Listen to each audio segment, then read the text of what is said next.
മഹാഭാരതത്തിലെ ഏറ്റവും ഹൃദയസ്പർശിയായ രംഗം ഏതാണെന്ന് ചോദിച്ചാൽ ഞാൻ പറയും പാണ്ഡവരുടെ മഹാപ്രസ്ഥാനത്തിൽ ദ്രൗപദി വീണുകിടക്കുന്ന രംഗമാണ് എന്ന് ഞാൻ പറയും.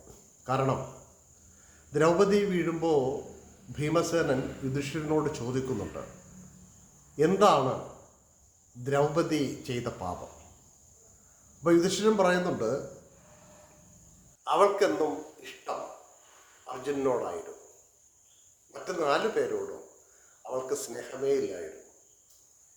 ഇത് കേട്ടു എങ്കിലും ഭീമസേനൻ പതറുന്നില്ല. അങ്ങനെ ഓരോരുത്തരായി വീണു. അവസാനം ഭീമസേനനും താഴെ വീണു.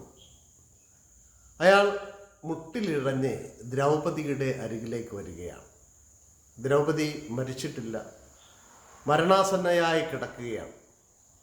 അപ്പോൾ ഭീമസേനാണ് ദ്രൗപദിക്ക്, പഞ്ചാലിക്ക് ഏതൊരു നടക്കാത്ത കാര്യവും സാധിച്ചു കൊടുക്കുന്നത്. കീചകനെ കൊന്നത്, കല്യാണ സൗഗന്ധിക പുഷ്പം തേടിക്കൊടുത്തത്, അങ്ങനെ കുറേയുണ്ട്. അങ്ങനെ ദ്രൗപദിയോട് ഭീമസേനൻ, ആ മരണാസന്നയായി കിടക്കുന്ന ദ്രൗപദിയോട് മരണാസന്നനായ ഭീമസേനൻ ചോദിക്കുന്നുണ്ട്, ഇനി ഭദ്രേ, നിനക്ക് ഞാൻ എന്താണ് ചെയ്തു തരേണ്ടത്? അപ്പോൾ അവൾ പറയുന്നു, അടുത്ത ജന്മത്തിലെങ്കിലും അങ്ങ് 1-ാം ഊഴക്കാരനായി ജനിക്കുക, അതാണ് എൻ്റെ ആഗ്രഹം എന്നാണ്. മഹാഭാരതത്തിലെ ഏറ്റവും ഹൃദയസ്പർശിയായ ഒരു രംഗമായിട്ട് എനിക്ക് തോന്നുന്നത് ആ ചോദ്യവും ആ ഉത്തരവുമാണ്.